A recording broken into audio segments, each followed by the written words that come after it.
Hello, in front of me I've got Mercedes A Class. In this video I'll show you how to quickly check if the car was damaged.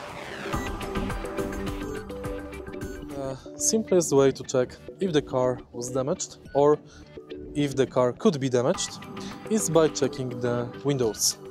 On each window in the corner you will have this sticker. Take a look at the bottom of the sticker. Right here you've got the production year. For example, on this window we've got year 2016, same here and same here. As you can see on the front windshield there is not 16 but 19, which can indicate that the windshield was replaced, which also can indicate that the front of the car was damaged. This information should light up the light to check the car history. If you find this video helpful, please leave a like, comment and subscribe.